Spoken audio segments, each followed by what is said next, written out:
If you were to lose your job today, on average, it would take you 6.5 months to find a new one.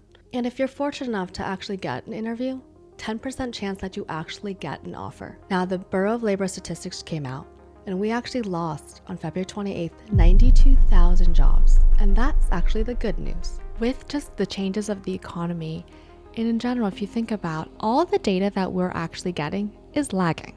All the unemployment, all the jobs reports, all those are lagging, and they can be changed into whatever setting that you want. We get all these news all the time, right? But they can change it to whatever they want it to be, and they can tell whatever story and brand it any other way. However, let's just think about this realistically. They've been telling us inflation's been going down.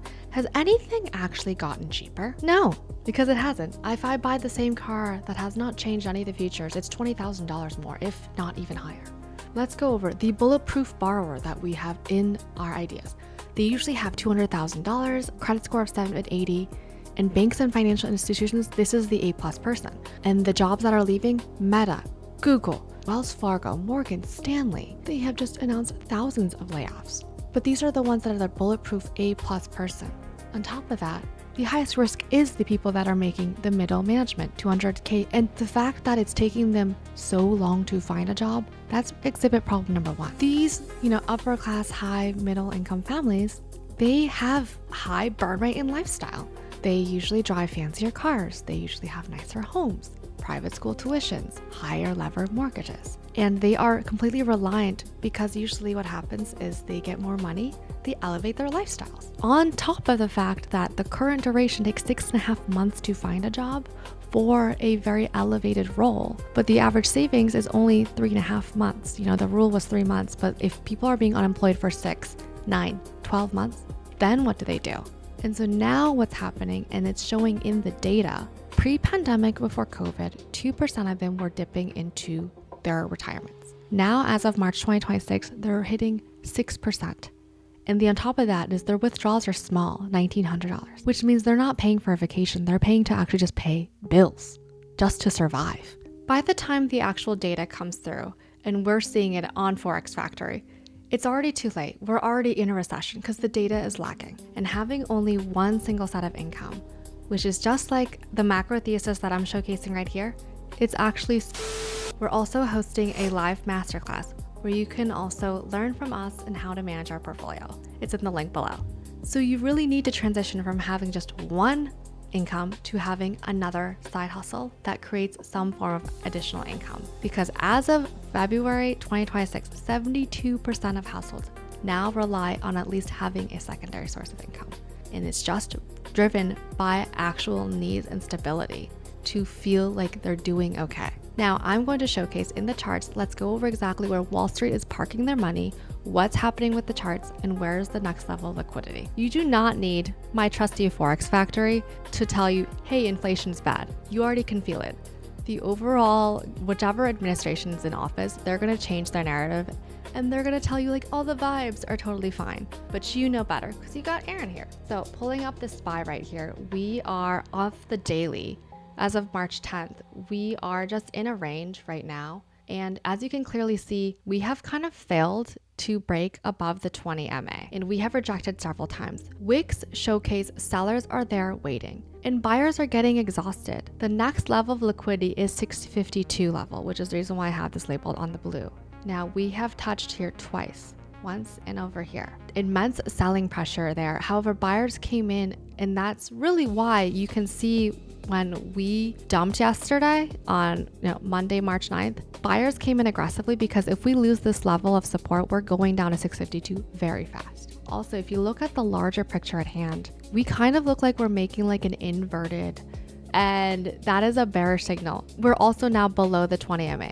However, the week can change and we could go up. The longer we are at a consolidated range, the larger the move that it's happening. And the fact that we've been consolidating for about 5 months is not a good sign. buyers are exhausted. The other thing too is let's look at all the other indexes. DIA is already well below the 20 MA off the weekly, and the daily we have quite a bit of reach to go to. Again, relative equal low would be 457.92.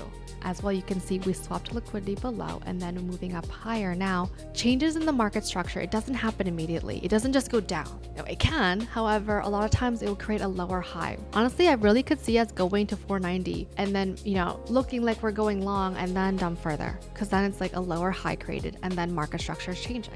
On top of that, IWM also changed. We swapped liquidity below here. Now we have buyers and we're coming up again, same thing. The indexes are starting to go. The Dow started first of the structure shift. Now we're going further down IWM. And of course, everything is green because there's such thing as dead cat bounces. The other thing too is let's look at the Qs. Again, let's pull it up on the weekly chart. We have this structure and it's just been in a range. On top of that, Bollinger Bands tightening mean there is more of a larger move at hand. And we did break below because the Qs are one of the biggest signs right now. We are below the 20 MA off the weekly.